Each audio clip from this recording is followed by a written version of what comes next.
Today is December 6, 1995. My name is Susan Peirez. Today I'm conducting an interview with Mr. David Broidis in Oceanside, New York, in the United States of America, and the language being spoken is English. Broidis is B-R-O-I-D-E-S at birth and B-R-O-I-D-I-S currently. My name is Susan Peirez. Today I'm conducting an interview with Mr. David Broidis. Today is December 6, 1995 in Oceanside, New York, and the language being spoken is English. What is your name? My name is David Broidis, B-R-O-I-D-I-S. When were you born? December 18, 1927, When were you born? Where were you born? in Vilnius, Poland. And what was your mother's name? Ethel, Her maiden name? Vinik, And your father's name? Burl, Broidis, of course. How old are you today? I'm 67 today. Next week I'll be 68. Mr. Broidis, tell me about your mother. Well, my mother was a business lady. She also was a very, very good mother. She had many children, but she still was doing her job as far as business was concerned. And she was in the wholesale kosher meat. And but she always had the time to take care of her children. As far as I know, I was the youngest. So, but everybody, as far as I know, she treated well. And there was no difference between one or the other. Also the grandchildren, which I knew only a couple of them that I remember. And otherwise, my mother was a very simple lady, observed holidays, Sabbath, and that's much as I can tell you about my mother. What do you remember about the holidays with her? Do you remember her preparing for the holidays? Oh, well, when it came holidays, she was, I think, cooking and baking probably for months. I was exaggerating, but she was doing a great job. And when it came holidays, the whole family, most of them, used to come for the big holidays like Passover or Rosh Hashanah, and the whole family. We all lived in the same city. Nobody was out of town. Like my children today, one lives here, one lives there. But those days, everybody lived more or less in the same town and same city. So there was no problem for anybody to come for a holiday to visit and be together. And so we always were close. And as I said, I was the youngest, so I was kind of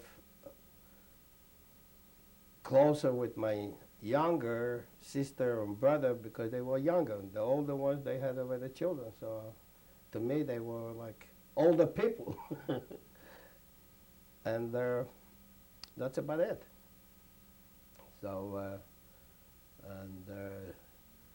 she used to go to the slaughterhouse when most of the time during the night, because there was all the business, your meat and all that was during the night, because then it was delivered to the butchers in the morning. So she was actually, most of the time, like she used to leave the house maybe 12 o'clock midnight and come back maybe I don't know, early morning. There was already, everything was finished, and so she used to be home for the day. And then that used to go on like that, more or less like every night. So, but everything went fine, and she took care of the family, she took care of the children, and everything went beautiful. Unfortunately, she's not here. So, and that's about it. That's all I can tell you about my mother, because I don't know her, I didn't know her really for a long period of time because I was young. Of course, my brothers and sisters, they knew her more because they were older. So they knew her a longer time.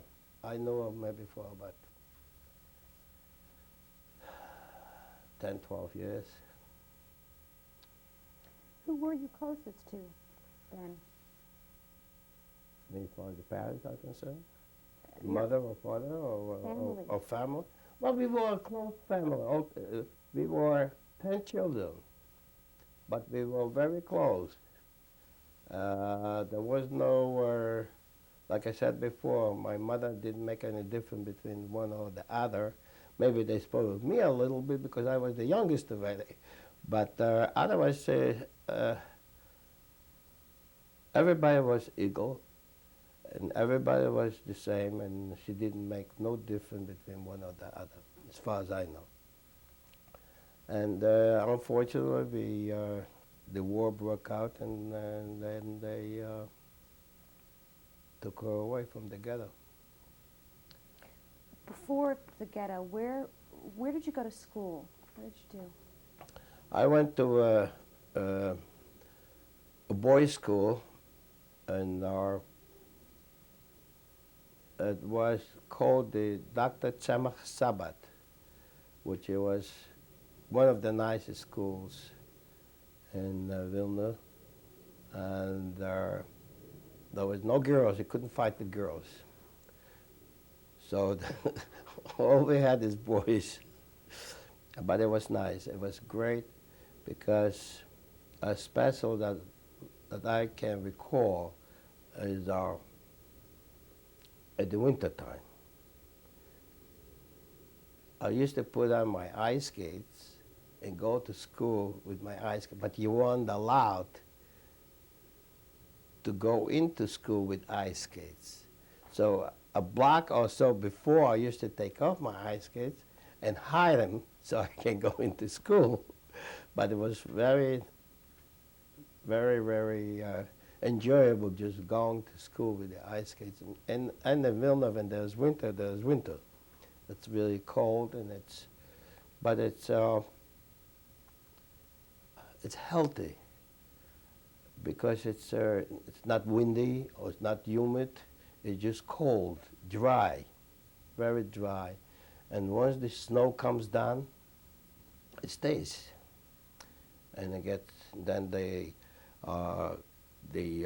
snow gets hard, and you can really ice skate on it. But we also had ice skate rinks, which I used to. That was beautiful. On Saturday evening, I used to go with my parents to the ice skating rink, and I used to ice skate, and they were just standing there and watching. The music was playing. It was so beautiful. It was really, if you think about it, everything comes back.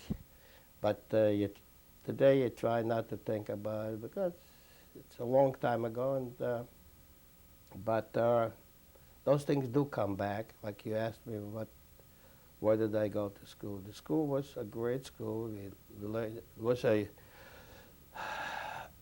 a Jewish boys' school, but there we learned all languages. There was no such thing as just Jewish or Hebrew or like you go to the yeshiva. Here they have also schools that they go and they learn the English language and their math and history and everything. That was the same thing, but it was more like a Jewish school, Jewish boys, and we had a lot of fun. Here, for an example, I understand that you go from class to class. If there is history or math or over there, we stayed in the same class, and the teachers were changing.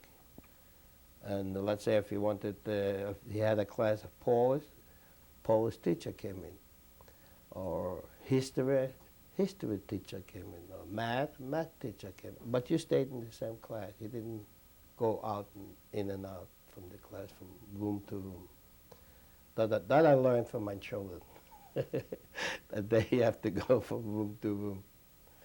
But otherwise, it was very, very interesting. It was, and Vilna was a beautiful, beautiful city. What do you remember about it? The city was an old city, but it had a lot of beautiful things, like cloisters, for an example, churches, tremendous churches. And I remember when there was, the streets were big, wide streets, and if you walked and you went through that particular street and there was a church, you had to take off your hat, whether you were Jewish or Christian or whatever. You had to, when you went through it was like a, how should I say, like a bridge, let's say, and you went through it, the street, and the church was all over. So you had to take off your hat, regardless whether whoever you were, when you went through there, that I remember, because I used to sometimes walk with my father, and we had to take off our hats. There was no problem, but it was a beautiful city. They had beautiful, beautiful synagogues, old but beautiful. And actually, Vilnius is what they call the Lithuanian Jerusalem, because Vilnius was a very, very religious Jews, very educated. And they have the name, there's the Gaon, the rabbi, the oldest rabbi who was from Vilna, and that everybody, you talk to anybody who knows about a little bit about Vilna, right away they'll know that the Gaon was born in Vilna and lived in Vilna. So it was a great city, and but unfortunately I wasn't long enough there, and I would have liked to see it after the war, but I didn't have the what should we call, not so much the interest, is just the power to say, to go and see that most of my family was buried somewhere there in Panari, which is well known, and therefore I didn't go. Plus the fact that I was liberated from the camps, I was too young and I didn't know where I was. I was all by myself, and as far as I knew, that the people that I was with, they didn't go anywhere. We just remained in Germany. And by myself, I didn't know where I was going, really. I didn't know anything. I was a little bit too young. Plus the fact I had no experience, being in the camps, you had nothing. You didn't learn about anything. You didn't know anything. You just tried to survive. But in 1939, what did you hear about what was going on in Poland? What do you remember about that? Well, what I remember in 1939 was that a lot of, we weren't there with the Germans in 1939, because in 1939, when the war started between Poland and Germany, they split the East and the West, and Vilna was part of the East, so they had, I guess, some kind of a deal, the Germans and Russia, and the Russians took over Vilna, and the rest of Poland, the Germans took over. But we heard that it was going on bad things over there, that they taking him to ghettos and and camps. But we didn't. You see, a lot of people from those cities like Warsaw or Lodz or Krakow or places like that, they ran away from there as many as could, and they arrived in Vilna because it was still free. And they were telling us all these stories of what they had to go through there until What did you think when they were telling you these stories? we thought it was terrible. But in our we didn't know that's going to ever happen with us in our city, because here the Russians just made a deal with the Germans, and who knows what kind of deals they make, and we assumed that this is okay. But there are 41 of, I believe it was in June, the end of June or something like that, the Germans started with Russia. And I believe it took maybe 2 or 3 weeks and the Germans were in Vilnius. They took over right away. Lithuania, Latvia, all the Baltic states. And What do you remember of the Germans coming in? I remember the Germans coming in and everybody was scared, very scared. And my brother, I believe there was a couple of days before the Germans came in, and my brother, one of my brothers, actually he was the more or less What was his name? Aaron. He said maybe we should run away to Russia, to go over the border. But my parents didn't want to go because they didn't think it would get so bad. Plus the fact that they had businesses and they had a lot of material. Like my father, he had a lot of leather. He had a basement full of leather, for shoes, the heavy leather and the soft leathers. And how can you live? I mean, after all, it's money, you can live that. Okay, so anyway, but my brother, fortunately or unfortunately, he left by himself because nobody wanted to go with him, and he ran away. And naturally, the Germans came in.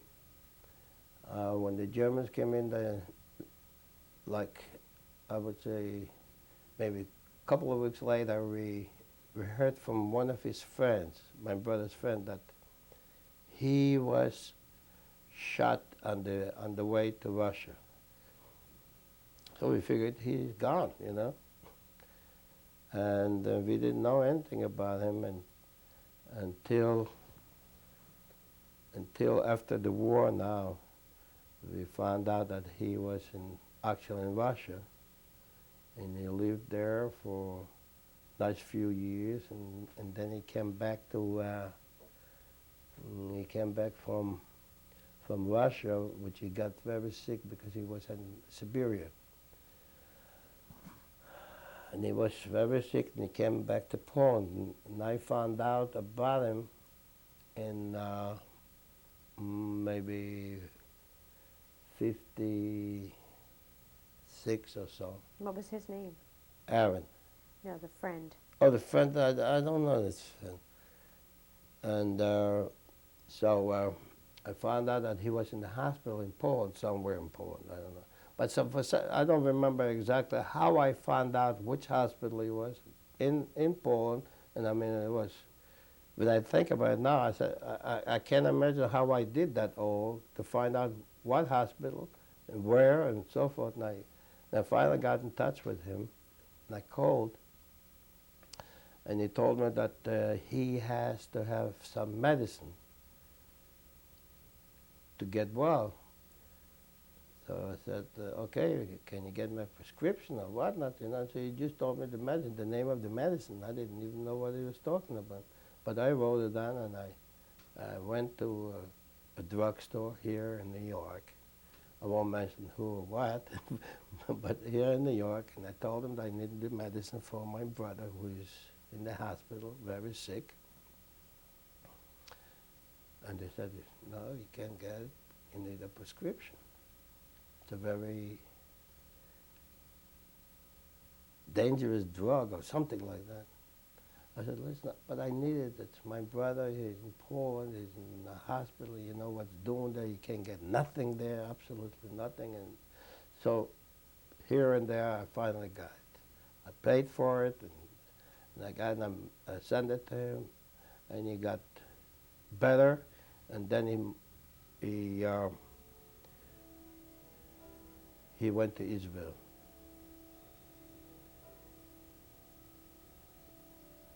But before we talk about after the war, you were talking about the Germans coming in and your family wanting to go To Russia. to Russia.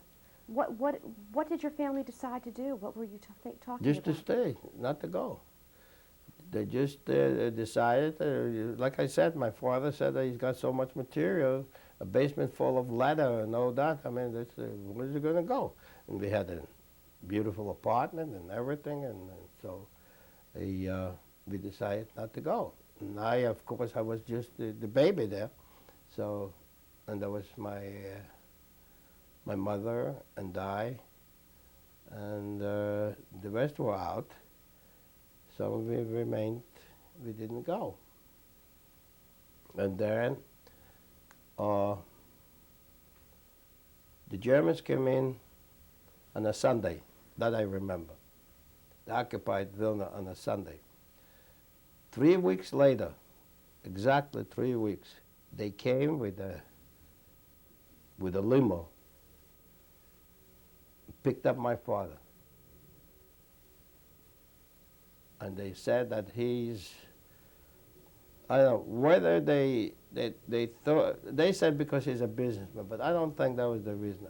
I think that somebody had said something about him that he, perhaps Jewish, you know, and all the business and so forth and so on, and they came and they arrested him. And when they arrested him, they said they're taking him to the police station and they'll let him go. And went by a day or two, then came by another assessment and spoke to my mother about my father, and he said, don't worry, he'll come home, but you have to make some payments. So she said, okay, well, you want money? He said, I don't need your money. The zlotys, the Polish money wasn't worth anything. He said, well, you got diamond, gold, and things. She said, yeah, whatever you want, I'll give it to you. So she took everything almost and gave it to, but my father never came back. And we assumed that he was, when the assessment came to speak to my mother, we assumed that he was already dead, my father. And then there was maybe another, it's very hard for me to say the timing, but I would say maybe between a month and 2 months later, they took everything. No, they just told us to get out of the apartment. And Was it fall or pardon? what time of the year was it? I think it was around September or so, because it was, I think, before the holidays. And they threw us just out in the street, and we stayed, and they put in a lock, and we couldn't even go in to get anything. They just told us to get a couple of things and out. And that's what we did.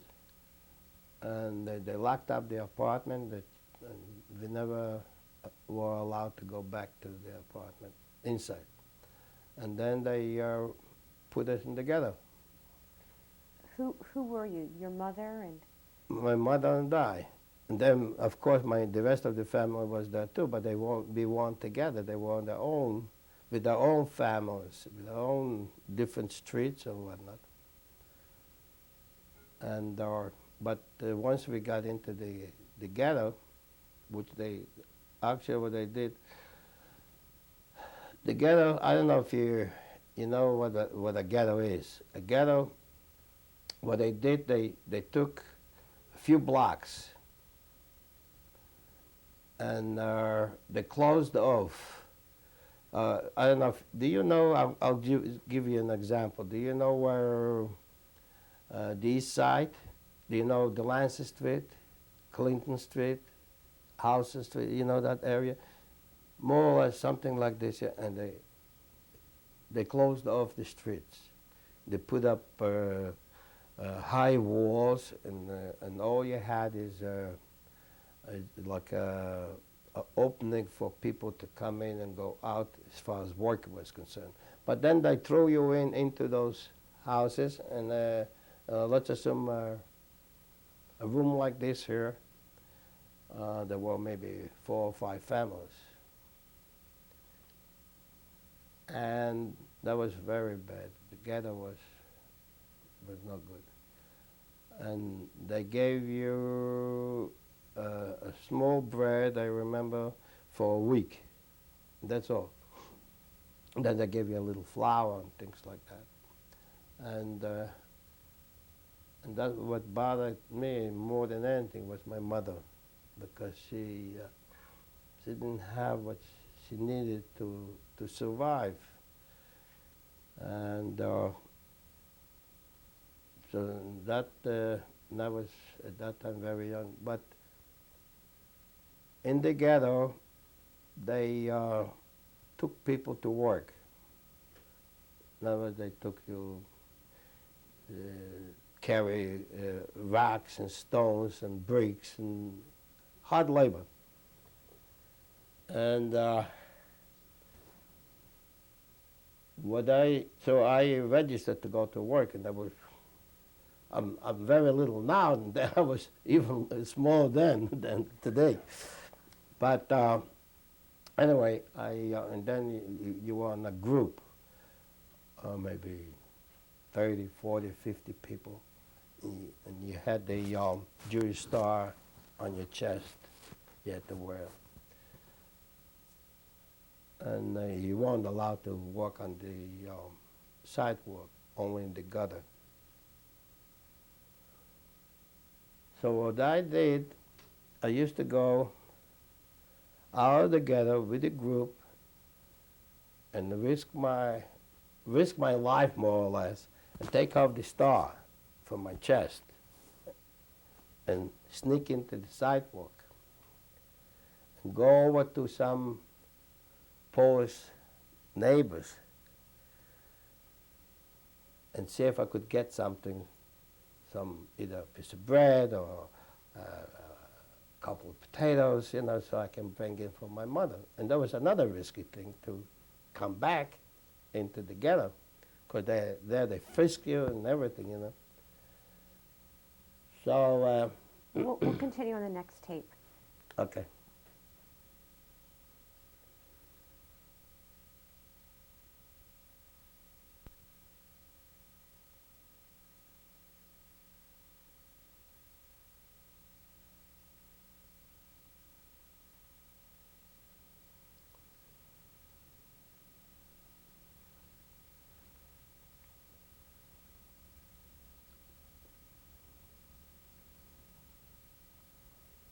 Today is December 6, 1995. My name is Susan Peirez with David Broidis in Oceanside, New York.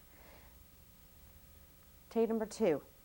Mr. Broidis, we were talking about your life in the ghetto and the times that you went without the Jewish star. Mm-hmm. Yeah, so therefore I tried to get something for, as I said before, for my mother, something to have something for her to eat, either some flour to make a soup, so to speak, or a couple of potatoes, or a piece of bread. And then I was waiting for the group to come back. Then I would sneak in again and put my star on, went into the ghetto. But before we went in, there was police.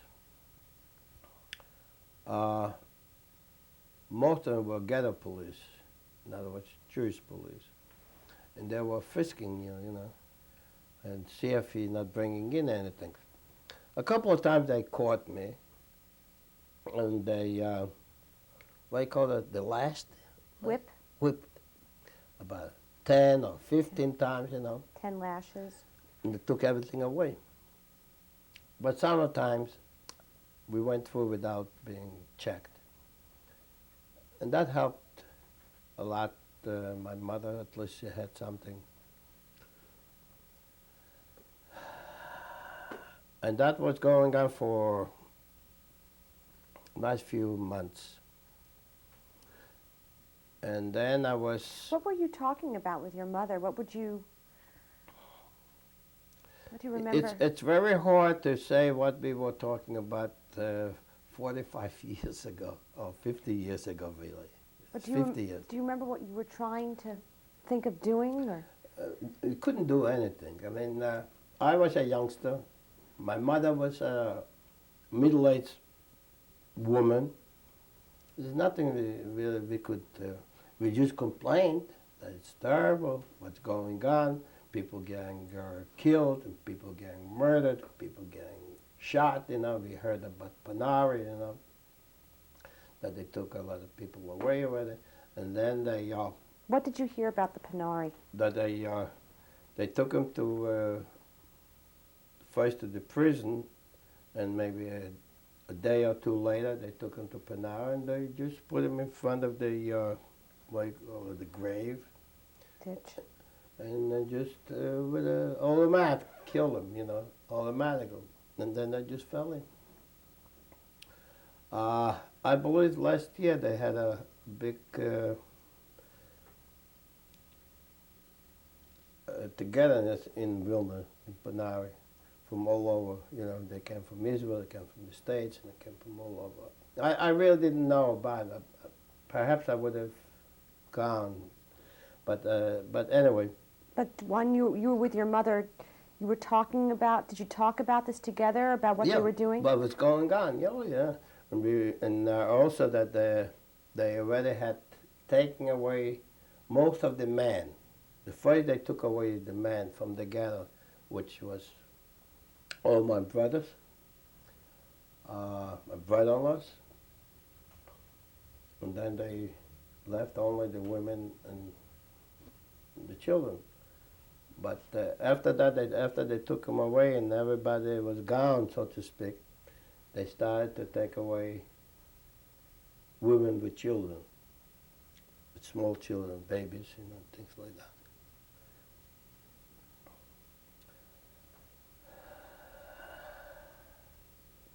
And one of my sisters told me that they caught my sister, one of my sisters, with a baby on her arms. I think he was maybe, I don't know, maybe a year old. And they just took him away together with the baby, and then never saw her again. And that was going on for a while. They used to come into the ghetto and take away people just like that.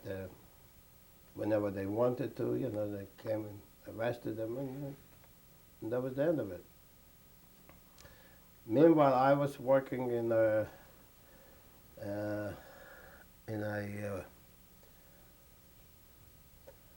out of the city, maybe about 20 or 30 kilometers, in a yard,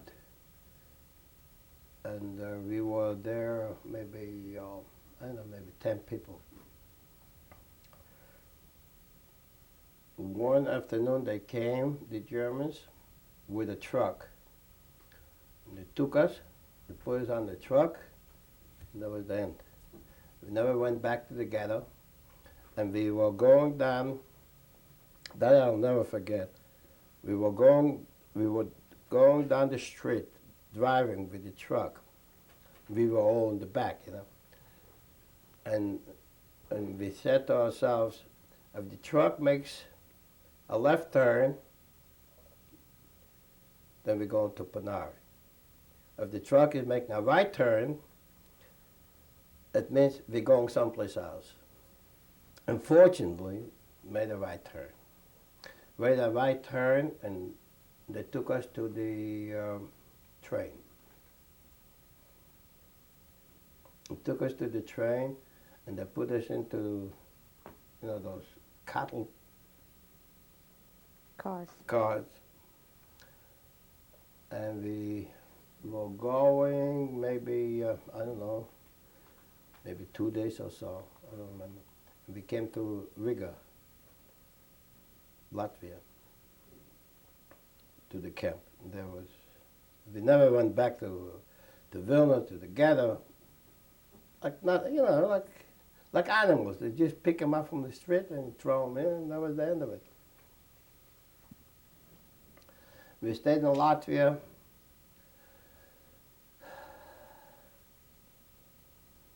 Also, I don't recall how long, but we were there a few months. Went to work and so forth and so on. And from there we went to Sunda. But in Riga, what was the setup? Where did you stay? Camp. It was a camp, a regular camp, with barracks. We had stay online for. They used to give us a little soup, or what you call it. They call it soup. We call it water. But and we worked in the woods, cutting down trees, the big monstrous trees. And unfortunately, I was the shortest one. I had to be the first one, so the older weight was on my shoulder. And there was monstrous trees. And we stayed there for a while. And that was very bad because we were really getting beat up, especially from the Estonian SS, because they were in charge. Was this in Riga or in Sunda? In Riga. And they were really bad. Sometimes they were worse than the German SS. And we stayed there for a nice few months. And going 5 o'clock in the morning, walk to work, and come back late at night. And from there, we went to Sunda, Latvia. Estonia. How did you get? When do you remember the day that you left Riga? I don't remember any dates at all.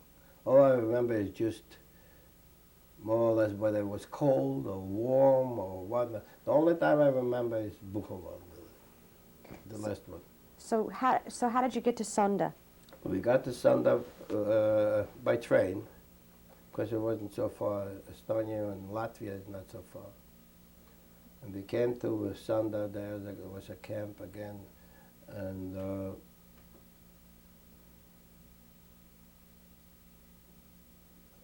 we went to work again. We worked on the railroad, making new railroad tracks, putting down, and then cleaning up first the roads, and to level out and carry all that the rocks and the sand and everything away, so to make it level for the tracks to be put down. And there we were also in Estonia. There were mixed SS. What I mean by mixed, they were Estonian, Latvian, and Czechoslovakian. And one was worse than the other. So we were in a camp that wasn't a big camp. It was they considered that a labor camp, but it wasn't really big. There was maybe 400 people. And the first thing they did, they cut all our hair off and took everything away from us, and came and because in Estonia, in Latvia, they didn't cut our hair. In other words, they left it, especially the women there. They cut off their hair, they looked awful. So, but listen, they got along, and they were wearing kerchiefs and whatnot, because it wasn't the beginning, so it was something new, special. But we stayed there for a while. What were you wearing in Ronda, in Sonda? In Sonda, we were wearing civilian clothes. Whatever you had, whatever was left over. You found a pair of pants here, or a jacket, whatever. It wasn't anything special. From there, we went to Stutthof by boat. Took us, I believe. When was this? What year? I think that was in '43. And we arrived there midnight. It was dark, and we didn't know where we are and what it is, and they just How did you get there? to the camp, or from Sunday we went by boat, and we arrived What kind of at boat? Danzig.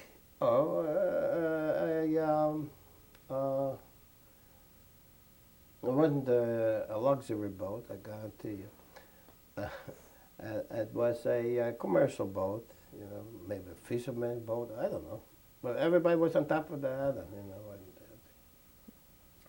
And we arrived in Danzig, and from there they took us on little boats to the camp, because there wasn't anything else but just water. And we arrived there, was about midnight, late in the middle of the night somewhere. I say midnight, I don't know, but it was late at night. And the whole group, they put us into a big stable, like, for the night. And then we stayed there till early morning, and then in the morning they had Appel. an appel. And there, I think that was the worst time for me, was there. Because I was the shortest one, so I had to be the first one in line. When they had the appel, they were counting all the people. So I was standing. So, and then I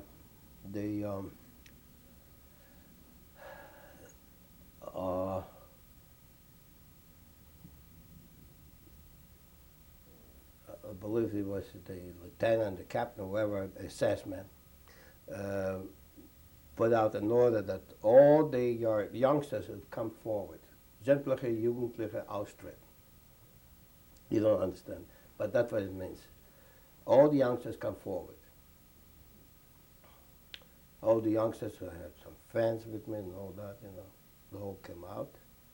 And I stayed. I didn't go with the youngsters. And he comes over to me, he was, I don't know, 6, 7 feet tall, And he looked at me and he says, how come I didn't come forward? Because I'm not a youngster. As soon as I said that, he hit me so hard, I turned around maybe 3 times on the ground. And I came back, and I put myself back in line. And he comes again and says to me, why didn't you go with the youngsters? I said, I'm not a youngster. I wouldn't mind going with the youngster if I would be a youngster, but I'm not a youngster. I'm willing to work, and I'm going to work, and all that. So he said, then he started to tell me that the youngsters, they're going to be in a different barrack. And I said, I don't want to go in a different barrack. You don't want me to lie? I said to him. So he said, no. And then he takes me into this office. He took me into his office and he tried to tell me that all the youngsters, they won't have to work. They're going to get good food. They're going to get good clothes. And why you want to be with the older people? They have to go to work. And you know how work is. And he was trying to tell me that.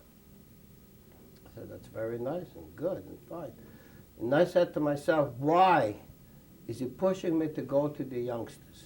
Must be a reason. I mean, if it's so good and beautiful, why I'm willing to work. So then he started to really give it to me. He really hit me so hard. It was unbelievable. In fact, I got marks still on my legs. He was kicking me with his boots.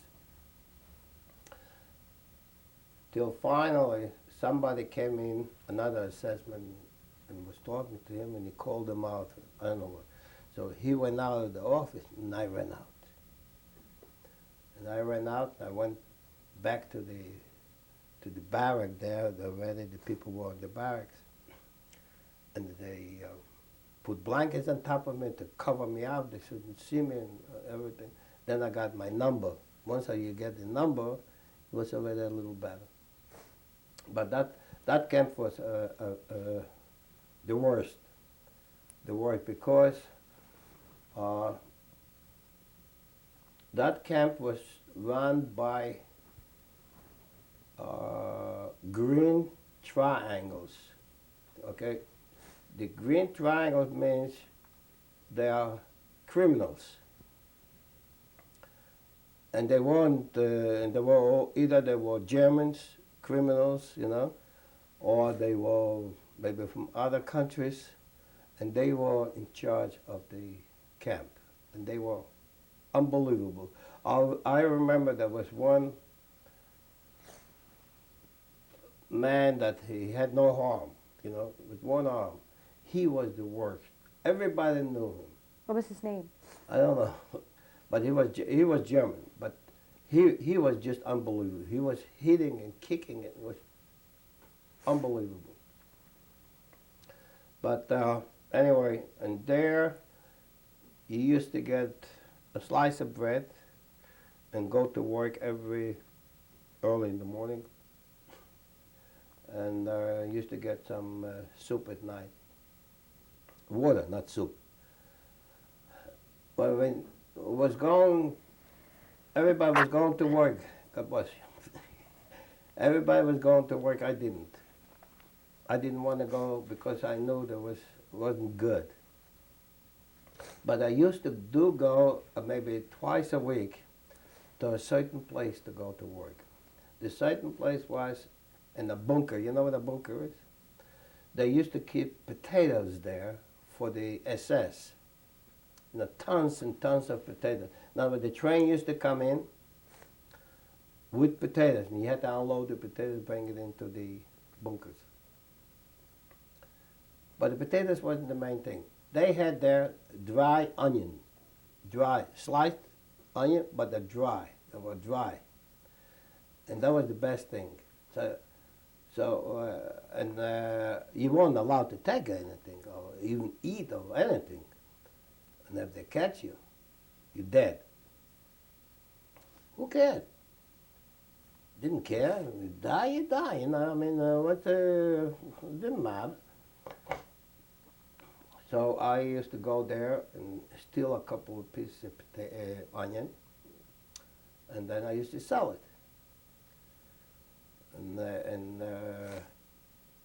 And I used to get a piece of bread or a little bit of soup for the onion.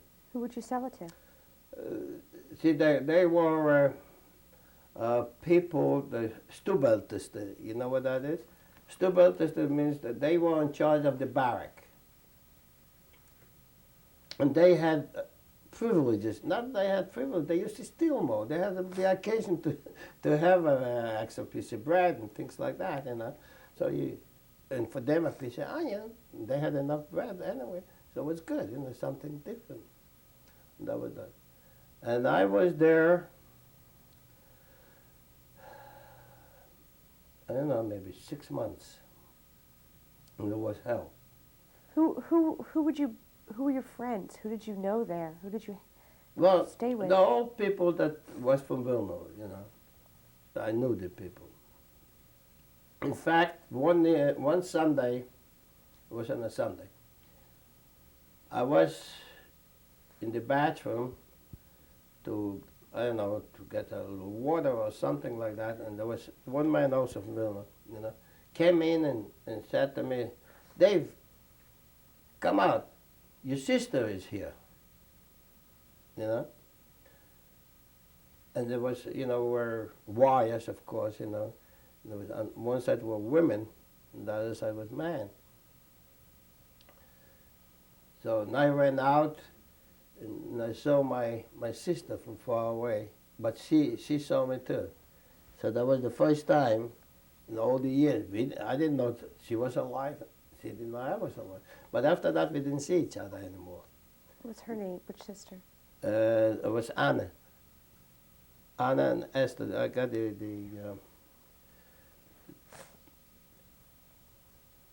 So, and that was the end of it. And then as I said, I stayed there maybe for about 6 months, and then there was a... You couldn't say anything to your sister at Nah, all? couldn't, no. If anybody would hear or see, even you couldn't even make believe that you see it. So you like turned around or anything like that, So after that, after we saw each other, I stayed there maybe, I know it wasn't too long, maybe another month or so, but I didn't see them anymore. And there was an order for some of the prisoners to go on a commando out of Stutthof to Buchenwald. And I said, I'm not going to stay here. It's too dangerous. You get killed here. So I said, I didn't know anything about Buchenwald, but I figured, okay, maybe it'll be better. So I went on the commando, and again they put us in the train. How many of you? I beg your pardon? How many of you? Maybe 100 or 200 people. And we arrived in Buchenwald.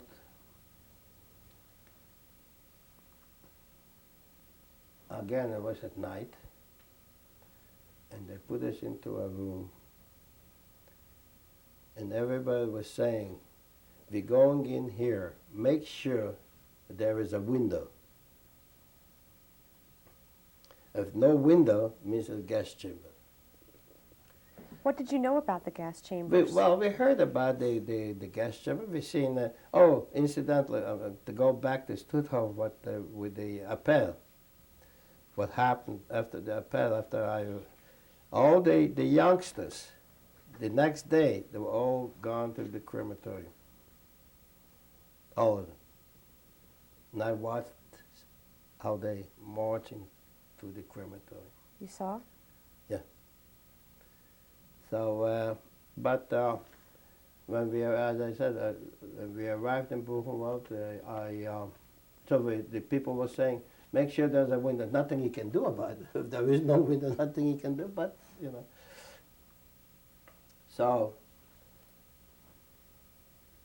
thank God there was no windows, but there was no gas chamber either. It was showers, regular shower. And we have no clothes. It took everything away. You come out from the shower, the next room, and nothing. Then they had a pile of clothing, from other people died already. So you grabbed whatever you could. A pair of pants and a jacket, and it was cold, that I remember. And you need shoes, so I got a pair of shoes. One was so big and one was so big. So I couldn't do anything. I couldn't even wear it, put it on. But, I don't think I would do it today. But then I did it, I didn't, it was a matter of fact, everything.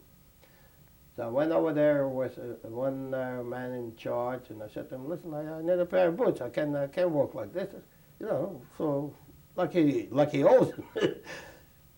So he says to me, "Go over there and pick out a pair of shoes." So there was a pile of shoes. You ever been to Washington to the museum? No. There you'll see them. So I went there, a pile of shoes, and I picked myself out a pair of nice boots. Nice, you know. And I was so proud of myself now. I felt so good. And then they put us after we all got dressed and everything, and put us in quarantine. Because they didn't know where we come, what kind of diseases we might have, or anything like that. So they put us, Buchenwald was very big.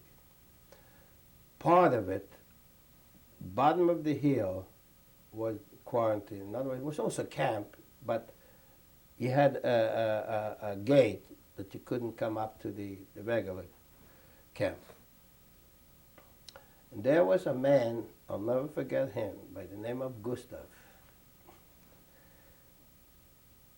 A typical German, blonde, blue eyes, gorgeous looking guy, young. And I was there, you know, I was a youngster, and there was two of my friends that I have then, the pictures. And he said, "You're going to be in charge of the soup to give out, you know." Terrific. You know, you give from the top, and the bottom you keep it for yourself, you know, thick soup. So that was worked out all right. And that Gustav, he was very good. He treated us nice, you know, he treated everybody nice, but especially the youngsters, he was nice to, you know. And we stayed there for a while, and then again it came an order that they need people to go to away for about, I would say it's about 100 kilometers to the camp of Niederosel. But they needed professionals like carpenters, cabinet makers, and he told us to register as carpenters. I said, "I don't know anything about carpentry. What do I know?" "Don't worry. Just register and go. It's a nice camp there. It's a better camp." So we registered, and we went there. It wasn't bad. And see, incidentally, Buchenwald it's a concentration camp. We'll continue in the next tape with this Okay. thought.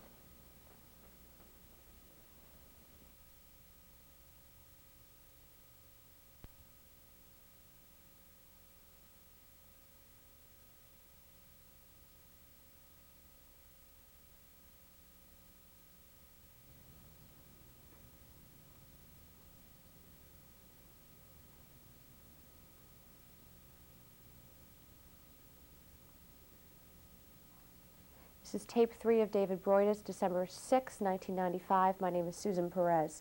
We were talking about your point about Buchenwald. Yeah. Buchenwald was a concentration camp, but it wasn't the worst. Stutthof was 100% worse. Buchenwald was run by, Stutthof, for example, was run by criminals with a green triangle. Buchenwald was run by red triangle. What means red triangle means they were political prisoners, and they didn't allow the SS too much to hurt you, not as much as normal they would. They had still the same thing, the crematorium, they had everything, but they were a little bit easier as far as going to work is concerned, as far as the food was concerned. And in fact, over there in the barracks, when the people were out to work, and when they came back, the tables were all set with a piece of bread. But God forbid if anybody was taking somebody else's piece of bread. That was terrible. Then there was no decision whether they should be alive or dead, and everybody knew that because it was said.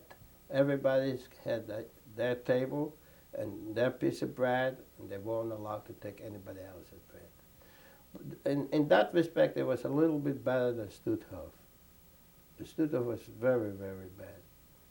So anyway, we went on the commando from Buchenwald, and we started to work. That place had, making parts for airplanes, all kind of, I don't know what they were doing, but all kind of junk. And we stayed there, I don't know for how long, but all I know is that it wasn't too terrible. I mean, we had the commander, the SS commander, he was terrible. He didn't hurt you. He let the dog hit you or bite you.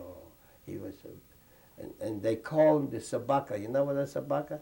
The dog. Sabaka is a dog, so that's what they call that assessment. And he was very bad, but on the whole, it wasn't too terrible. You got your piece of bread every day, and you got a little bit of soup, which isn't too bad, but the work was very, very hard, strenuous. What was a typical day like there? What time would you get up? Oh, the usual 5 o'clock, and there was no such thing as lunchtime or anything like that. You worked through the whole day until you went back to camp. It was about 6:30. It was night, and there you got your piece of bread and a little soup, and then that was the end of it. So usually you had at night the little soup to drink, and you saved the piece of bread for the morning. What would you do at night? Go to sleep. I mean, there wasn't anything. There was no entertainment. There was nothing. You were glad that you could go into the barracks and lie down. I mean, if they didn't bother you. And Who were you with in Buchenwald? again, I was there with some friends, and from Buchenwald to Niederwursel to that What were their labor names? camp. Your friends' names? Well, there was Jacob, there was Ephraim, there was Charles, and there was Shlomo, and we were all together, you know. In fact, and then anyway, I'll get to that. And then in 1945, Were these friends from Vilna? yeah. We knew each other from Vilna because we were more or less, maybe they were a little bit older than me, you know. They always called me the kid, you know. And they're not much older than I am, but they still do that. In fact, I met them now. I found them. Well, what was your relationship like with them? Friendship. Real friends. Real good friends. We were together all the time. What do you remember about your times with them in Buchenwald? In Buchenwald, especially, we were always talking to each other. We were walking together. We were working together. We were, I mean, there isn't much that you really could do, but the only thing you had a friend to talk to. You had a friend. While you were working, you weren't allowed to talk. I mean, God forbid you were talking. Oh, it would kill you. So only when you went back to camp, and if you were in a mood, you were talking. If you weren't in a good mood, you know, you didn't talk. You went by yourself. Do you remember any of your conversations you'd have with them? Hopefully we'll get out and go back home, you know, that was but nobody really expected it. At that time, in 1944, 43, 44, nobody expected it. Because we knew, we heard, people used to come from other camps and they used to say, oh, so many people were put to crematorium, you know, and so many people were shot, and so many people were killed, and so many this. Some people, for an example, I'll give you an example. When we finished in Niederoslo, the camp, and it came April the 1st, they told us we have to go back to the main camp, which was Buchenwald. So we walked for 10 days from Niederoslo camp to Buchenwald. And we also arrived at night, and we stayed overnight, and the next morning they made an appel. The whole camp was on their feet. And everybody was supposed to march out of the camp, and they would have finished us off all at once. You know, they would shot us there, right there in the woods.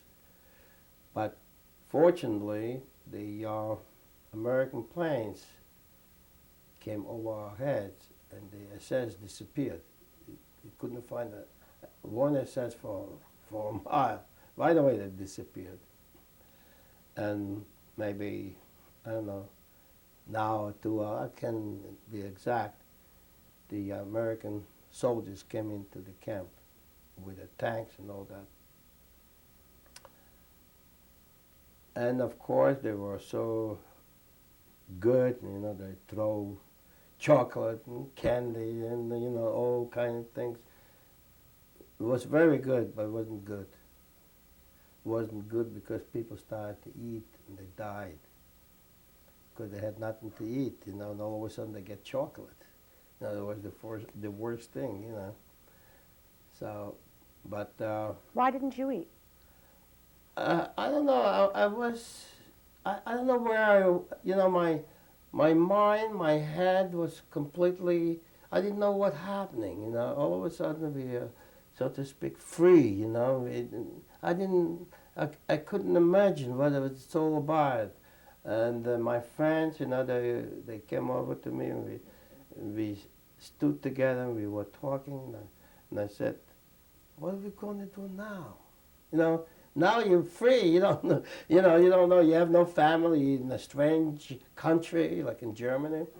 And so anyway, but we got together and we stayed for a few days in the camp. And after that, we went to the city. To the city, and we got an apartment there, and we lived there for a while. And from there, we went to other small cities in the same area. Did you find your sister? No. I didn't know anybody that was alive in my family at all. So anyway, we stayed there, and then within a couple of months or so, they changed hands from the Americans to the Russians. And we remained with the Russians there. And we stayed there for... How did the Russians treat you?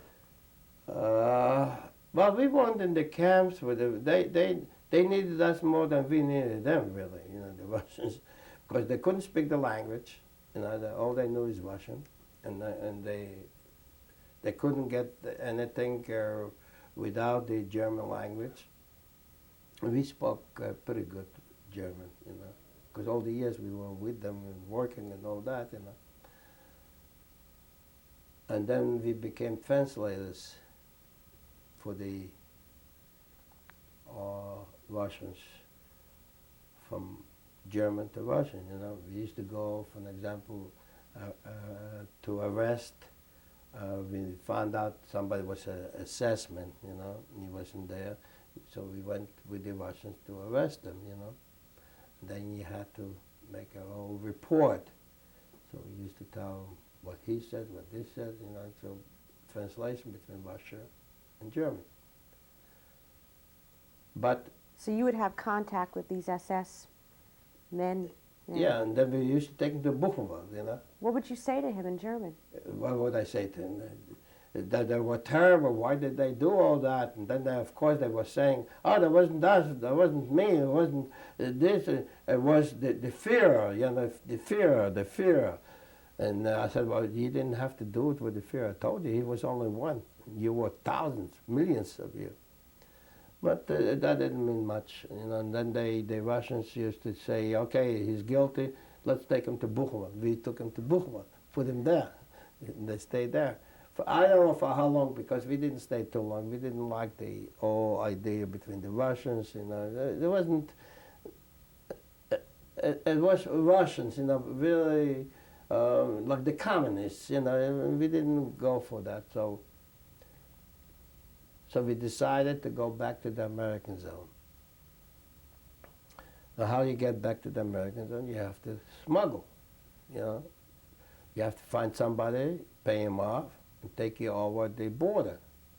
How did you have money to pay him off? Oh, well, we had already, you know. We smuggled a little bit. We did this. We did a little black market business, you know. So you had a couple of bucks.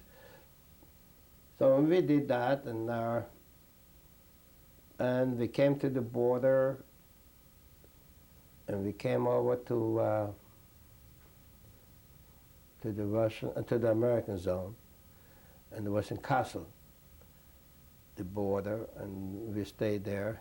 Then we stayed around there for a while. And then I put my name in the newspaper, looking for family with my name and from where, you know.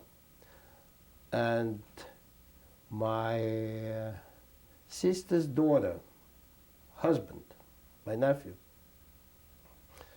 he had a paper and he said to my niece, here's somebody from Vilnius looking for family, maybe you know them, you know. He didn't know me, I didn't know him. So he said to his wife, he said, maybe you know them. So he said, David Broidis, you know, he's from Vilnius looking for family. She said, yeah, it's my uncle, you know.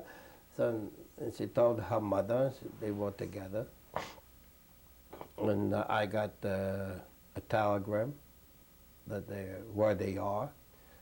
And so of course I took the first train I could, you know, and I went to Augsburg. They lived in Augsburg, that's by Munich. And that's the way I found that was my first sister, and then that was the oldest actually. What do you remember about seeing her for the first time? Well, when I saw her for the first time, after we met, I was kind of surprised, in a way, happily surprised, because she actually was already a couple of years, I would say. And she looked good, you know, and they looked well. They came, they were liberated, and they were in Poland, and they came back to Germany. So I was kind of happy to see them, and everything went fine, when everything was okay. And then I moved there too.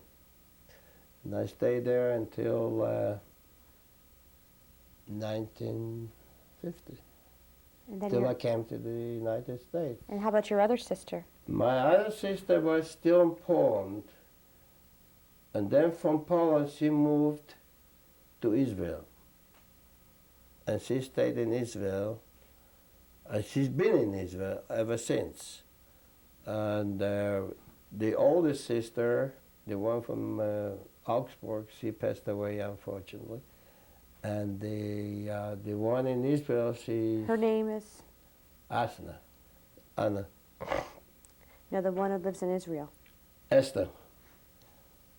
And she's in Israel. She's still in Israel. She's doing well. She comes to visit us, and we go to visit her, and she likes it. But when you first were liberated and you moved to your sister's, What did you want to do? Where did you want to go? I didn't want to go really any because when I spoke to my sister, and she told me that she was in Poland back, and she came back. Esther. No, Anna. And I didn't see my sister in Israel for maybe until 1962, because she was still in Poland. I couldn't go to Poland, she couldn't get out. So between the two, but then they let her out and she went to Israel, only to Israel, not to the States. Well, she told me, what's going on in Poland, it's terrible, nothing to do there.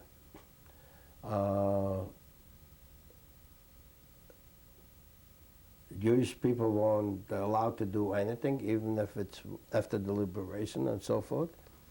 So they packed up and they came back to Germany. And then in Germany, the future was actually to go either to Israel or to the States. And nobody really wanted to remain in Germany. But, and that was and then in Nacho there was the Jewish organizations all the time that were coming and asking you where you want to go, when you want to go, and there's no future for you here and so forth, And of course, I myself had registered, and they made me to register really, to go to the States. Did you want to go? Did I want to go? It's a good question. At first, no. Because when I got my papers ready to go to the States, I went down to the office and asked him to hold it back. Take my top paper, put it on the bottom. The reason was that I knew that in the States is not heaven, The money is not in the street. You can't pick them up from the street like people thought they could. Plus the fact there was no language. And you're by yourself, which is very, very hard. But it came a time that I had to go, had to leave Germany. Time arrived and I said I have to go to Germany, to the States. And I went to Hamburg. And I went on a boat, and the boat was General Hauser. And we went for about, 10 days maybe. Took us about 10 days by boat. And everybody was sick like dogs. Everybody was sick. And Who were you with? Anyone you knew? yeah, people from, all the whole boat was all Jewish people. Was a Navy boat, one of those commercial boats. And we arrived in New York, and we passed by the Statue of Liberty, and everybody, and I didn't do nothing. I said to myself, what am I going to do here? What am I going to do here, All right, I came, and but my niece, my daughter's daughter, my sister's daughter, was here already. She came. What's her name? Anne. And she was here already for about maybe 8 months.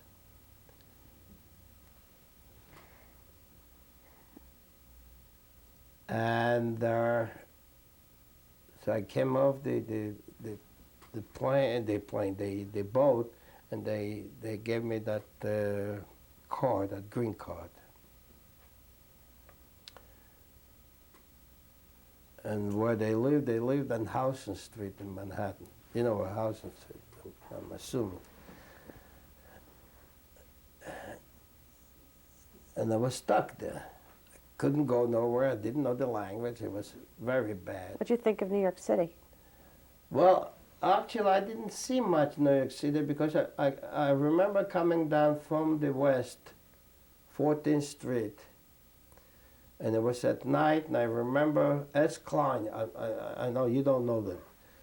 You don't know them because S. Klein is no more the department store. It was in Union Square.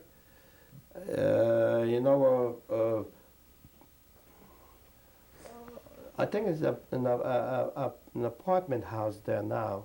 It was S. Klein and 4th Avenue and 14th Street on the corner. Everybody. Ask your father or your mother. They'll know. And that was very nice. That impressed me, the lights. But still, I wasn't, where am I going? What am I doing? How am I going to live? Nothing.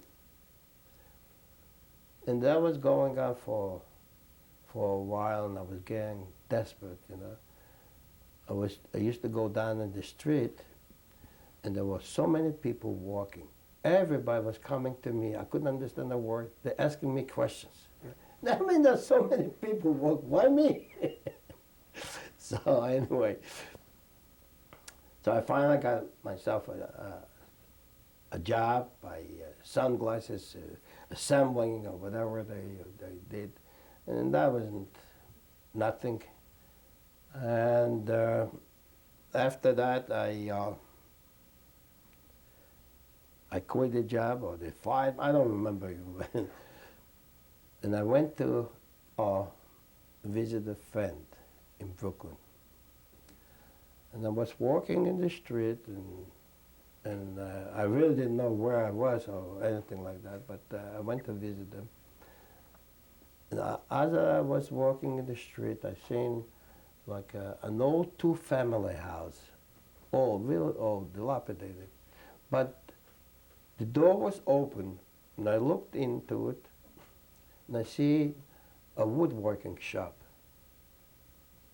And I just looked in, you know, and there was a man standing outside. It was maybe April, so it was nice, that I remember. The man was standing outside, you know, also, you know, working clothes and all that. And I put my head in, you know, just to see, because I was always interested in woodwork. And the guy started to talk to me, the one who was outside. I don't know what he's talking about. But then he said, job. You know, job, you learn. You know, everybody was talking, job, job, job, job, till it came to my mind, job is work, right? So I shook my head. I said, what do I have to do? So he calls me in. I still don't understand what he's talking about. And he shows me a machine, and he shows me that. And I shook my head. Everything I shook my head, you know. I don't know what he was saying, but I shook my head. And finally he said to me something to the effect, whether I want to work, you know. And I said, yeah. He said, now? He said to me, now? You know, I was already here for 2-3 months. A couple of words already caught on. So I said, yeah. So he goes into a closet, takes a shirt and gives it to me and puts me on the machine. I've never seen the machine in my life before. And he shows me what to do with it. You know, it was a drill press, you know, to make holes. Okay. It was easy enough to do it, and I did it. Then he says to me, tomorrow morning you come to work. Okay. Now, I lived on Madison Avenue, uptown, 98th Street. You know where they... And this was in Brooklyn, Hamilton Parkway, Hamilton Avenue. I don't know where it was. I had no choice. I found out how to get there. So now I had to pay 2 fares because I had to take the train and the trolley car. So I had to get up at 5 o'clock in the morning, take the train, and then run after the trolley car. Whenever I came out of the subway, the trolley car always pulled away. So I had to run after it. So anyways, till finally, and I worked, you know, I worked for a while. I worked a few weeks. and I got 75 cents an hour. 75 cents an hour wasn't so bad, you know, because I used to get like $30 a week and pay for the subway, and the trolley got 20 cents a day, so it was another dollar off. So, but okay, it was a start, you know, I had something to do already. And then I came to him and I said to him, he understood me, you know. I can't work for that kind of money. So he looks at me and, okay, he said, wait till Friday. Friday was payday. Okay, came Friday, so he gave me $2 raise. It's a lot of money. $2 was a lot. Then,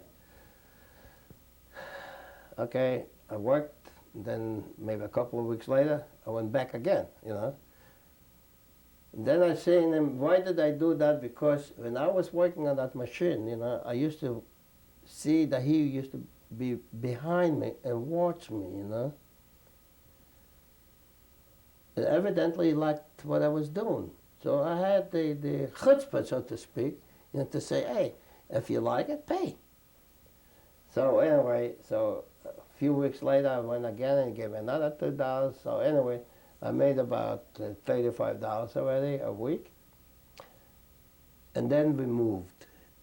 We moved to another place which was a little closer, you know, and I didn't have to take the trolley car. Who's we? The factory. The factory. The factory moved. And that man, he was the boss. I didn't know he was the boss. He was, you know, regular working clothes and all that, you know. And I stayed with him for 38 years. What's his name? Israel Miller. And, you know, when we see each other now, in 1988,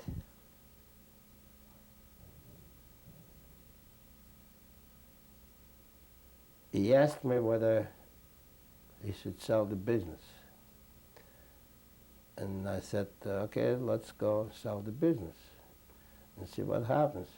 And the funny part of it is that as soon as we put it on the market, the business, it was sold right away. We'll continue in the next tape.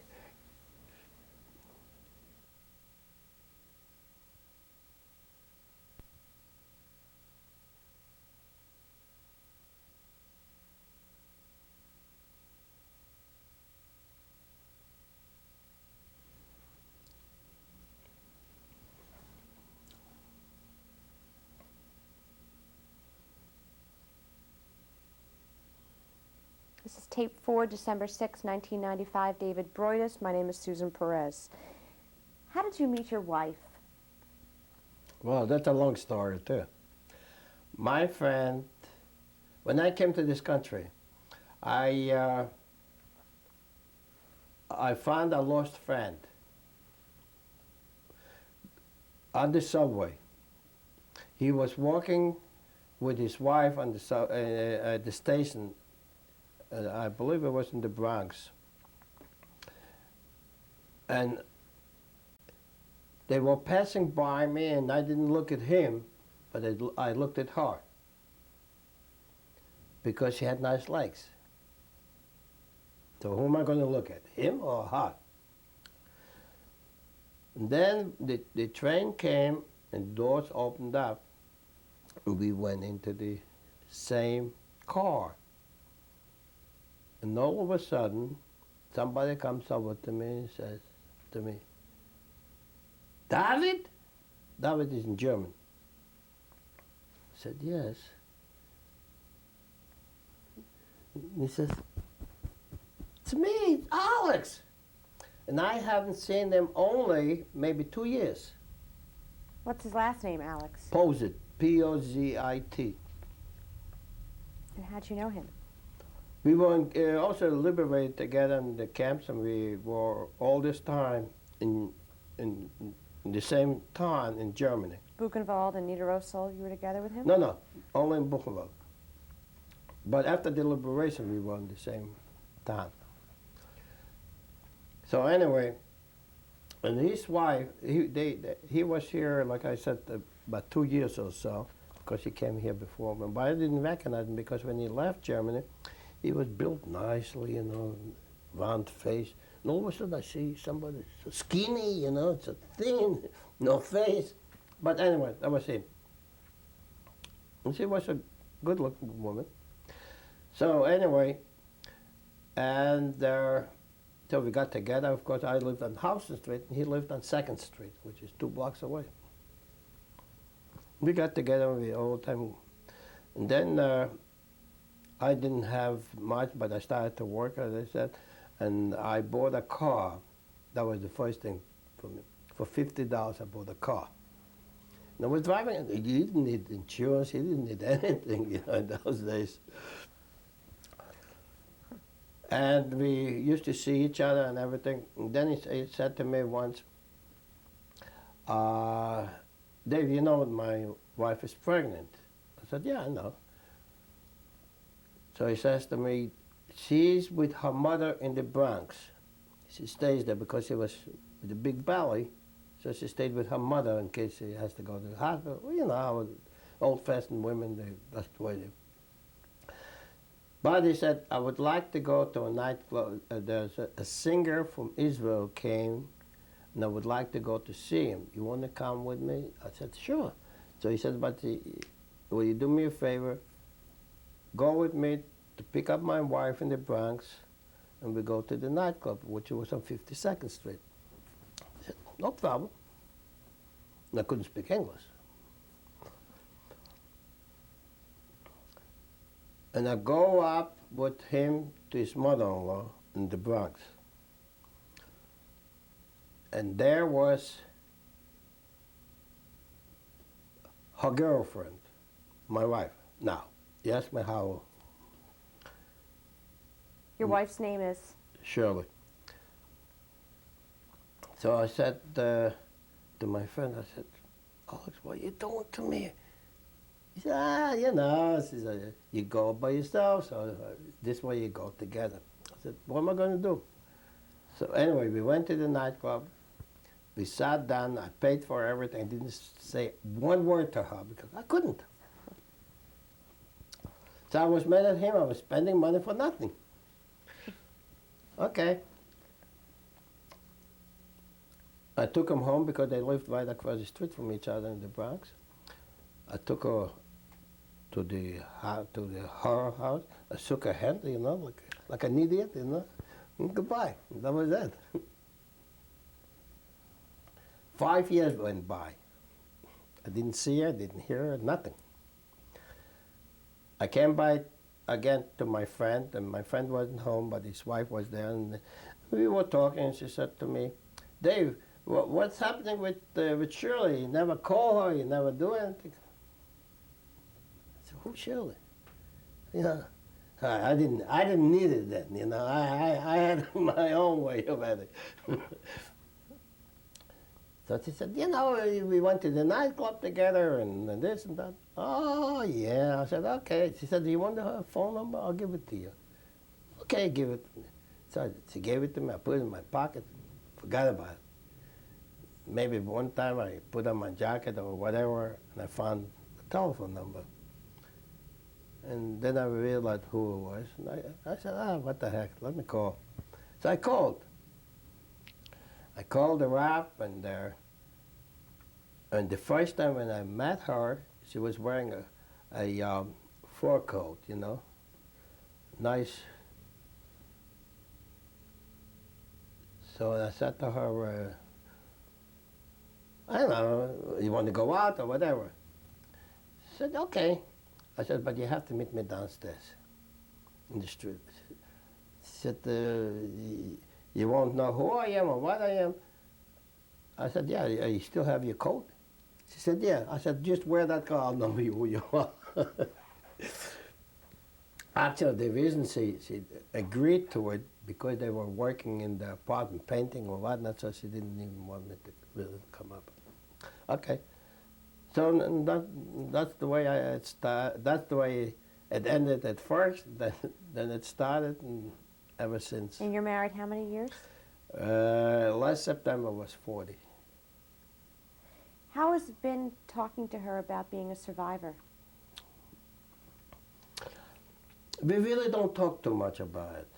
Really, no. We only occasions that perhaps it comes up when we talk about family, you know, or sometimes I come by and I look at a picture that I, you know, or I might say when it comes like April 11th, you know, it's also because that was the liberation of Buchenwald. April 11th is a big day for you? Yeah.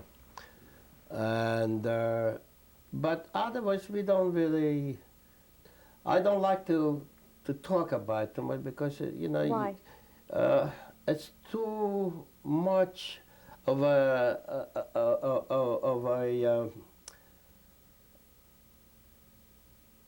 pain to bring back all the memories that you had, that you knew, that you had. It's true, today I'm 67 years old, but I still miss my parents that I didn't have. I miss my family, my brothers and sisters, my aunts and uncles, my nieces and nephews, cousins. I mean, we were a big, big family, you know, and nothing there. So there isn't really much really to talk about because, you know, I'm glad that I have my children, which I'm happy about. At least I have some family. And I have grandchildren, which God bless them, they're great, they're beautiful.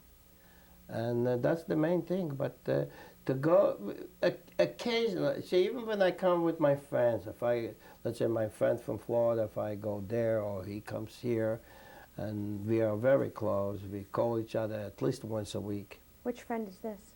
That I'll expose it. And Do you talk about it with him? not much. Not really. We might talk about after the liberation, the time that we had, you know, which was more happier occasions. But not the war. Not so much about the war, because it wasn't really much to talk about, with the exception that you really had to go in and say, oh, today I'm surviving, tomorrow who knows. The same thing, or you can talk about that people were going to the crematorium, you've seen them. Or people were dying from hunger in the street, or just was laying like corpse, you know, like nothing, you know. There isn't really anything good to talk about, you know. The only good thing is that you survived. And Why do you think you survived?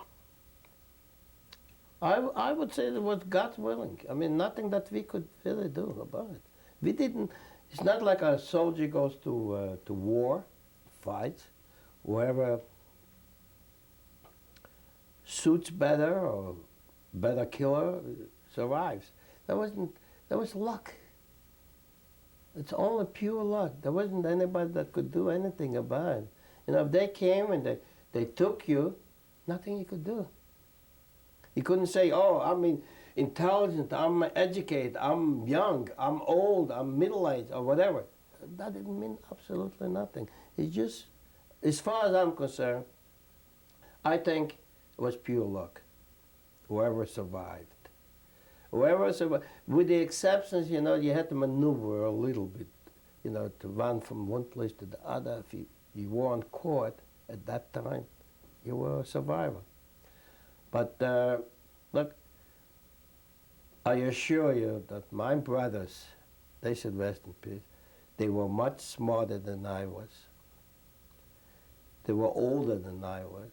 What did I know to be a conniver or to be smart or to be anything? I was young. I didn't know anything.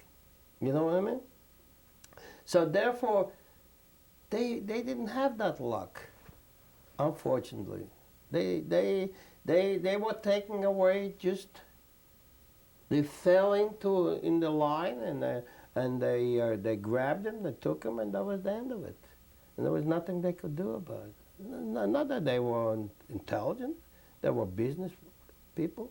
They know what it was all about, and they know how to speak. They know how to do things. They know everything, and unfortunately, they're gone.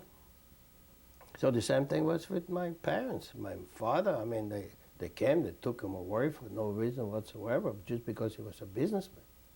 So there wasn't anything. Okay, there was something they came to take him away because he was an individual. Okay, but in the ghettos or in the camps, you couldn't do anything.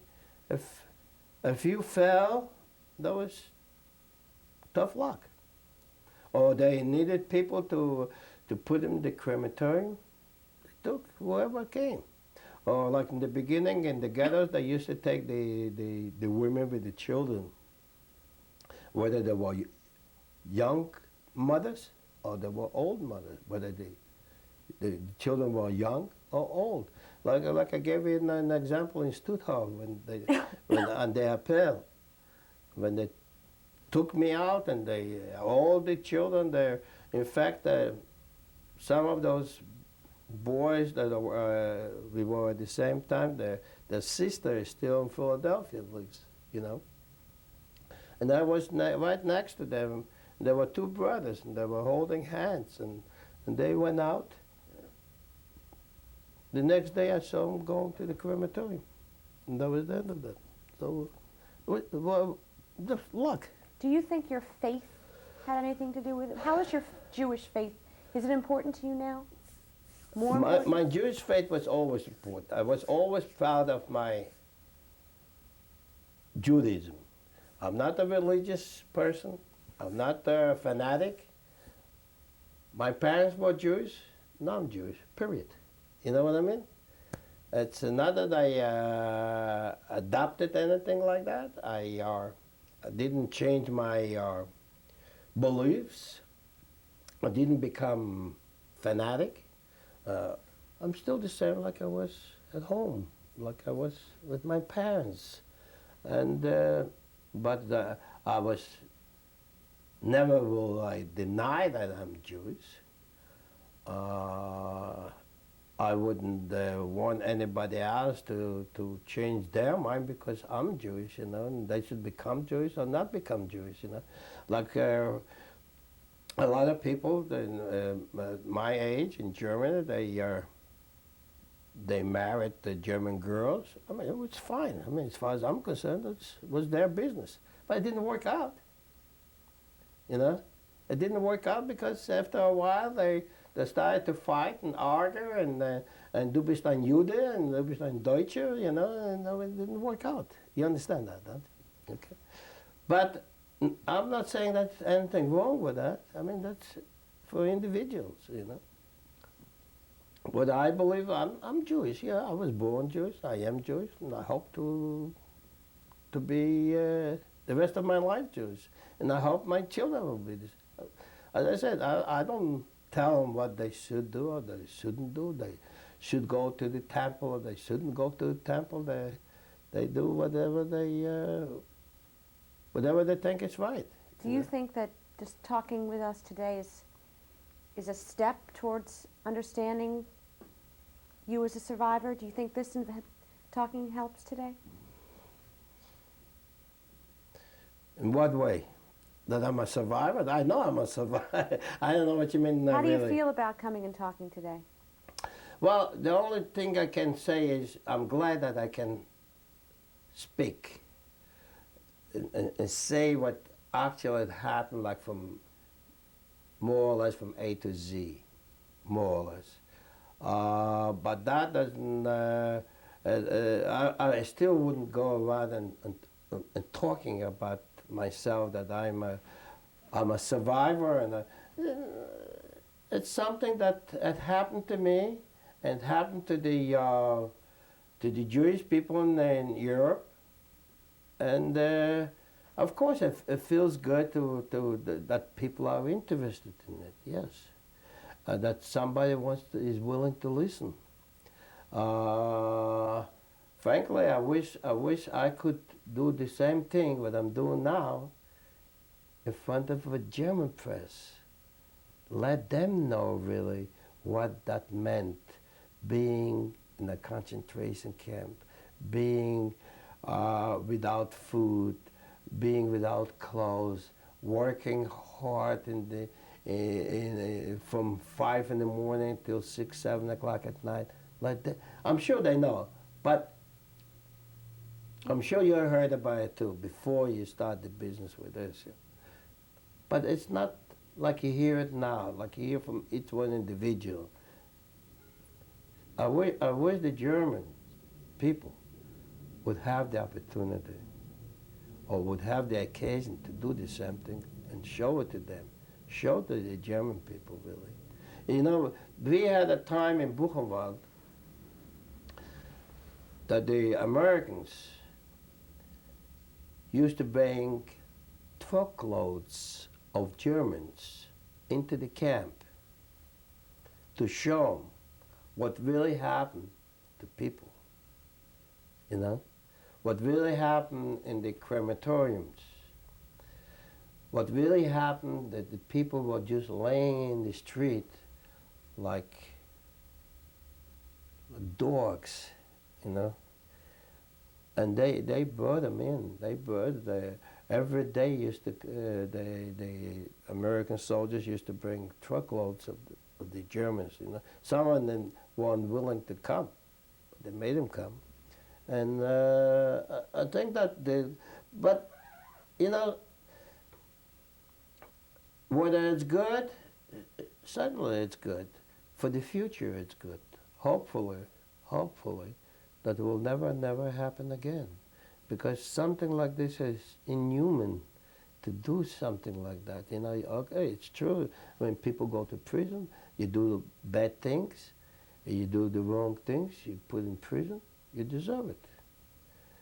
But people, children, young mothers, young people, anybody, for no reason, just because you have the religion called Jew, is that a reason to slaughter people, to kill people, to murder people? For what? Was my skin different than their skin? Do I have a double nose? Do I have 3 eyes instead of 2 eyes?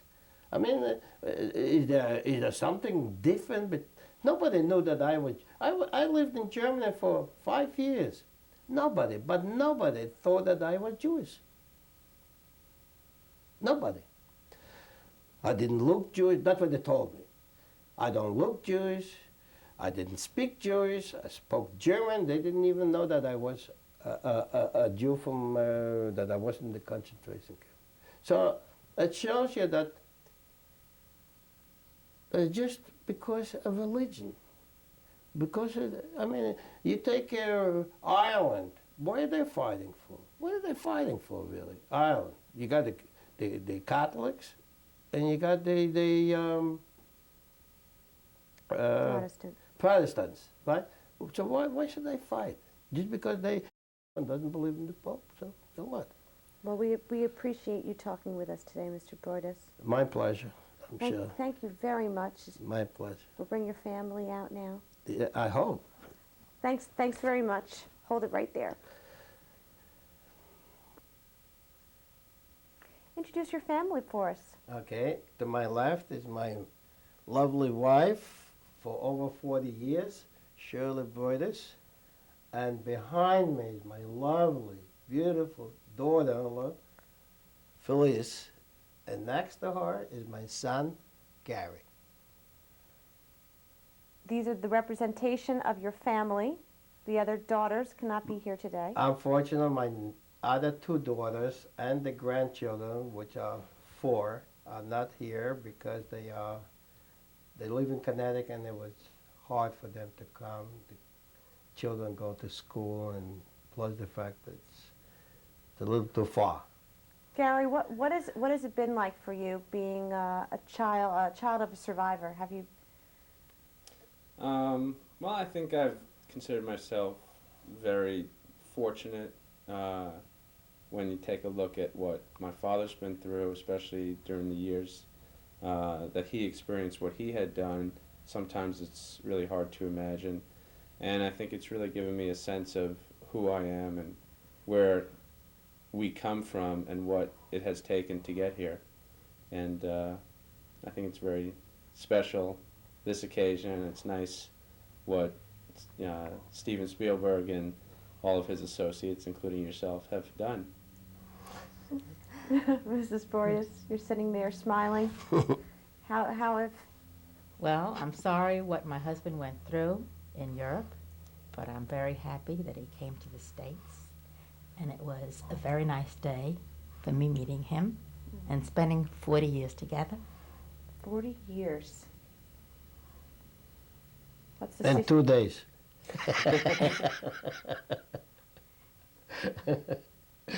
Yeah, we were married in September, so it's a little more than 4. Going on 41. 40, So, 41 years. 41 years. Sleeping in the same bed. Isn't that something? Same bed? It's a long time. Well, if for the grandchildren and your other children who aren't here right now, I leave it to you to give a last message to them who will be watching this. Mr. Broidis. Well, all I can say is I'm sorry they're not here, but I still love them just the same, and hopefully we will get together for Hanukkah and we'll all be together. Great. So that's about it. And the kids are wonderful, and especially that little baby, she's great. Well, thank you all very much. And thank you for all the effort, and you have been really, really, I might be kidding with you, but you are great. Oh, well, I really. appreciate that. Thank you All all. this time, the calls and the visits, it's just beautiful, really. Well, thanks. Hold on one sec.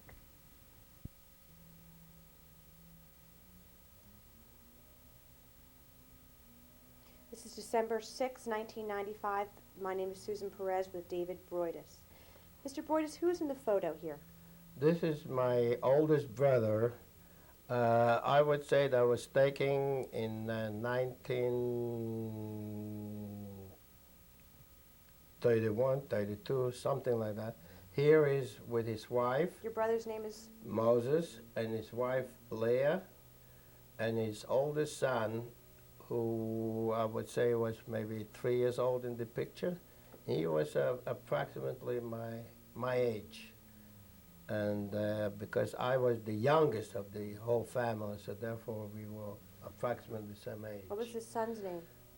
Ephraim. And unfortunately they're all gone.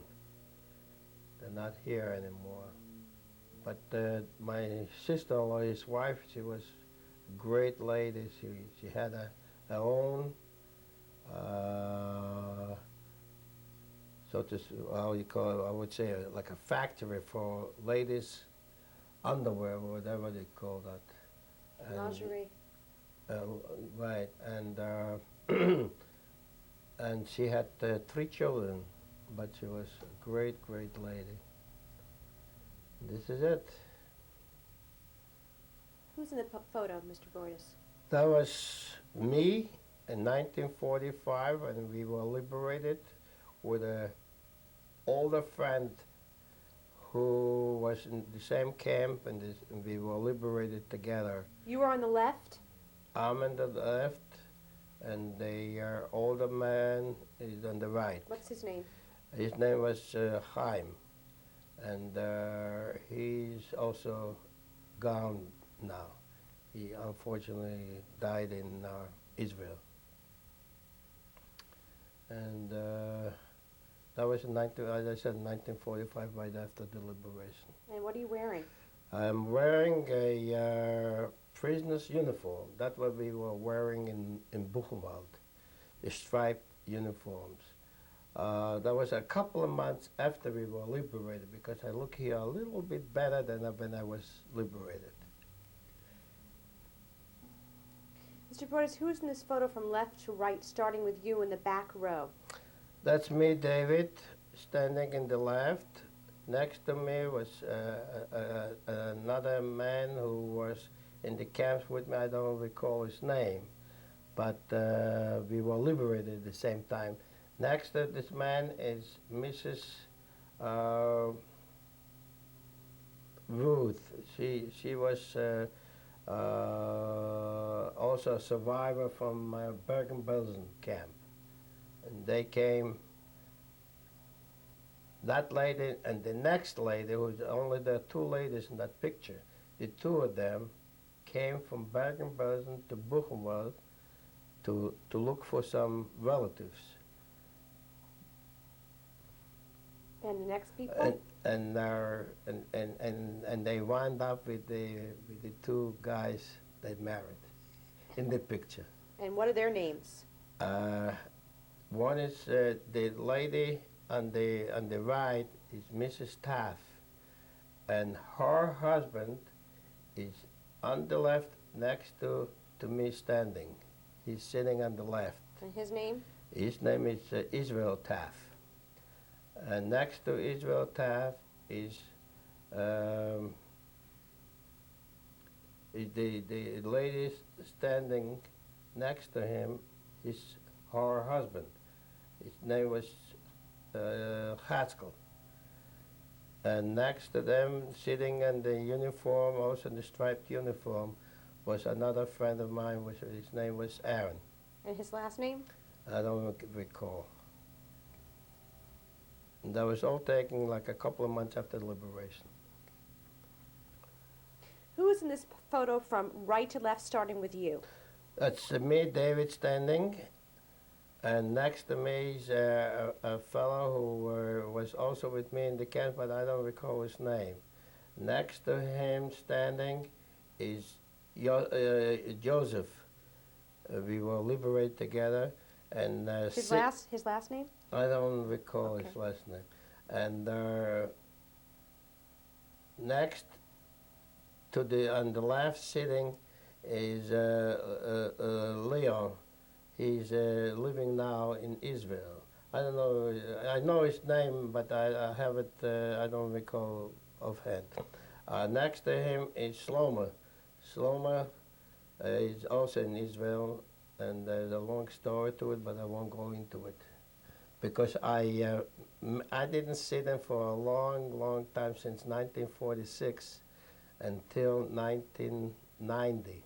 I found out that they all were living in Israel, and I went there to meet them, and I met them all in Israel. Well, we have a photo of that, so Right. we'll talk about that Right. in that photo. Mr. Broidis, what is this? This is my naturalization service card that I could immigrate to the United States, and I got that when we arrived from Germany by boat in New York City. And that when they handed us the green card. That's called the green card. And that was in 1950, February 1, 1950. Okay, Mr. Broidis, what is this of? This is a picture that I took in 1946 with my BMW motorcycle, a 500. What is it called? It's a big one, 500 BMW. CC. I don't know, a 500 BMW with my dog Lottie.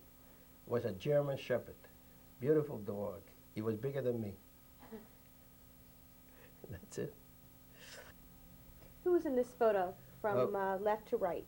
That was my oldest sister, the oldest in the family, with her husband in, I believe it was 1949. Nine. And her in name is? Ashna. And his name was Gutek. And that was taken in Germany, in Augsburg, Germany, in 1949. And since then, they both passed away. Who's in this photo? That was my brother, the which he was older than me, but he was the, I don't know, the sixth or the seventh child of the family. His name? His name is Aaron, was Aaron, and that was the time when he came back from Poland to Israel. And that was the first picture I ever seen since he left in 1941. But since then he's gone. This was taken in 1963. Three, yeah. That was taken in 1963. Who was in this photo, Mr. Broidis? I think that's me, Dave. And that was my first picture taken in New York when I came from Germany. And very simple father. And I felt good being in the States at that time.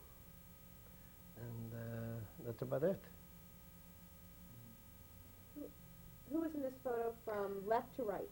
Okay, that was taken in September of 1995. That was our wedding anniversary, 40th wedding anniversary. We were all going out to dinner. From left to right is my oldest daughter, Janet, and then it was Dave, me, and my wife Shirley, my son Gary, his lovely wife Felice, my second daughter Beth, her husband Willie, and her son Alexander. Okay, this photo? Is my granddaughter Lindsay. She's 4 years old. This was taken in It was taken in 1995 and also September, I think. Okay, this photo? And this is my granddaughter Allison, and that was also taken in 1995. I believe it was, I know it's in their backyard in Connecticut. I think that was their birthday party. Who's in this photo? This is my granddaughter, the little one, beautiful baby, Hannah. She was born in 1995, I believe, on April 10th. So that was maybe May, April, June, Okay. whatever. This photo? This is my sister who lives now in Israel, taken in 1990. She's next to me. She's about 3 or 4 years older than I am. This is Esther? Esther, yeah. And she lives in Israel and she likes it there and she stays there, period. And who is in this photo? That's me on the left, Dave, and next to me is Shlomo, and next to Shlomo is Leo, and next to Leo is Joseph, and I saw them in 1990 after losing them for about 45 years. I didn't see them for 45. After the liberation, we were liberated together, and after a few months, we separated, and I didn't know where they were until somebody told me that they all live in Israel, and I went to Israel, and we met. It was beautiful togetherness, and we all really were happy. And ever since we are together now, and we write to each other, and we talk to each other, and it's great. And that's it.